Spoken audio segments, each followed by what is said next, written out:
नमस्कार मित्रांनो, बऱ्याच दिवसानंतर व्हिडिओ बनवतो आहे. जॉबच्या दृष्टीनं आपण जेव्हा विचार करतो, विशेषतः इंजिनिअरिंग, नॉन इंजिनिअरिंग सगळ्याच प्रकारच्या ग्रॅज्युएटसाठी एआयचं जे थैमान सध्या इंडस्ट्रीमध्ये, वर्कफोर्समध्ये माजलेलं आहे, एआय जे थैमान घालतं आहे, त्याचा परिणाम आपल्याला दिसायला लागला आहे. त्याच्यामध्ये काही एक दोन गोष्टी मी तुम्हाला तुमच्याबरोबर शेअर करायच्या होत्या. एक तर एआय ही एक बेसिकली क्लायंटला पण त्याची कल्पना नाही आहे एक्झॅक्टली काय करायचं, आम्हाला पार्टनरला पण कल्पना नाही आहे काय होईल. त्यामुळे सध्या थोडी संभ्रमाची परिस्थिती आहे. एआयची इम्प्लिमेंटेशन चालू आहेत, पण एआयबद्दल गमतीची गोष्ट तुम्हाला 2 सांगायच्या होत्या. एक तर अशी की स्टीव्ह जॉब्सला ज्याप्रमाणे स्वतःच्या ॲपल कंपनीमधून लोकांनी बाहेर काढलं होतं, तसं सध्या परिस्थिती अशी आहे की काही लोकांना एआयने आपल्यासाठी $1 बिलियन इंडस्ट्री उभी करावी असं वाटतं. पण त्याचबरोबर अशी पण भीती वाटते की एआय ही $1 बिलियन इंडस्ट्री ओपन केल्यानंतर आपल्याला त्यामधून बाहेर टाकणार नाही ना, ही पहिली गोष्ट. त्यानंतर दुसरी गोष्ट एआय जे डेटा कलेक्ट करते त्यामुळे ते आपल्याला त्याचा वापर कसा करतील हा अतिशय महत्त्वाचा मुद्दा आहे.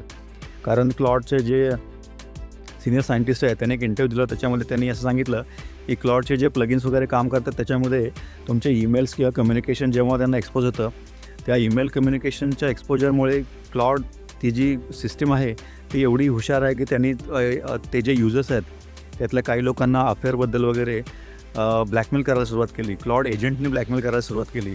अशा प्रकारच्या ज्या घटना आहेत, त्यामुळे सध्या मार्केटमध्ये परिस्थिती अशी आहे की एआय चांगली तर आहे ऑब्व्हियसली, दुधारी तलवार आहे आणि ती कोणाच्या हातामध्ये असेल आणि त्याचा वापर कशाप्रकारे करता येईल असा सगळा गोंधळ सध्या इंडस्ट्रीमध्ये चालू आहे.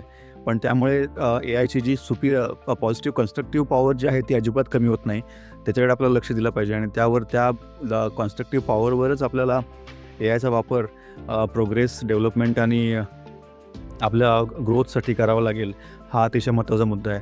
दुसरी महत्त्वाची गोष्ट एआयबद्दल जे संभ्रम किंवा जे कन्फ्युजन मान इंडस्ट्रीमध्ये आहे की क्लॉडने जे प्लगिन्स रिलीज केलेले आहेत, लीगल असेल किंवा सॉफ्टवेअर प्रोडक्टिव्हिटीबद्दलचे असतील, त्यामुळे मोठ्या प्रमाणावर जॉब जाणार आहेत याच्याबद्दल 100% खात्री आपल्याला असली पाहिजे. कारण जी काही मुंडेन वर्क किंवा रुटीन वर्क आहे ते सगळं ऑब्व्हियसली ऑटोमेट झाल्यामुळे क्लॉडसारखे हे एजंट जे आहेत ते 24 तास अहोरात्र कोणत्या प्रकारची सॅलरीची अपेक्षा न करता, कोणत्या प्रकारच्या सुट्ट्यांची अपेक्षा न करता ते जॉब करणार आहेत. त्यामुळे आपण जर फक्त त्या स्किलसेटवरच अवलंबून राहणार असू तर थोडासा धोका आपल्याला नक्कीच येणाऱ्या काळामध्ये समोर जावं लागणार, धोक्याला समोर जावं लागणार आहे. हा अतिशय महत्त्वाचा मुद्दा आहे.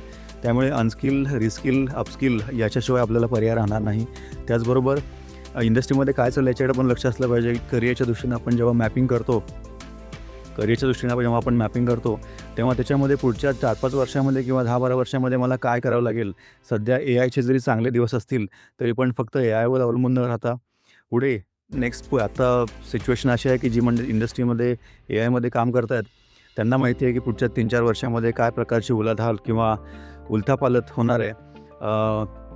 त्यामुळे आणि जी इंडस्ट्री जी लोकं अजून ग्रॅज्युएशन कंप्लीट करायचं आहे त्यांना पण विचार करावा लागणार आहे की आपल्याला करिअरच्या दृष्टीने कोणत्या प्रकारचे स्किल सेट्स आत्मसात करावे लागतील आणि त्याचा आपल्या करिअरमध्ये कशा प्रकारे वापर करता येईल.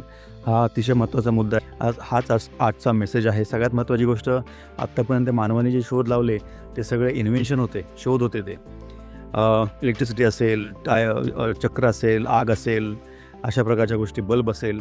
तर या कंडिशनमध्ये फरक असा आहे की आपण इन्व्हेंटरचा शोध घेतो आहे, इन्व्हेंटर शोधतो आहे आपण. एआय जे आहे किंवा ASI आर्टिफिशियल सुपर इंटेलिजन्सचा प्रकार जो आहे तो एक इन्व्हेंटर असणार आहे. तो स्वतःचे शोध स्वतः लावणार आहे. त्यामुळे अशा स्वतःचे शोध स्वतः लावणाऱ्या शोधाचा आपण शोध घेतो आहे. हा महत्त्वाचा मुद्दा आपण लक्षात घेतला पाहिजे आणि ती खूप मोठी संधी पण असू शकते किंवा खूप मोठा धोका पण असू शकतो. हा महत्त्वाचा मुद्दा आहे. धन्यवाद.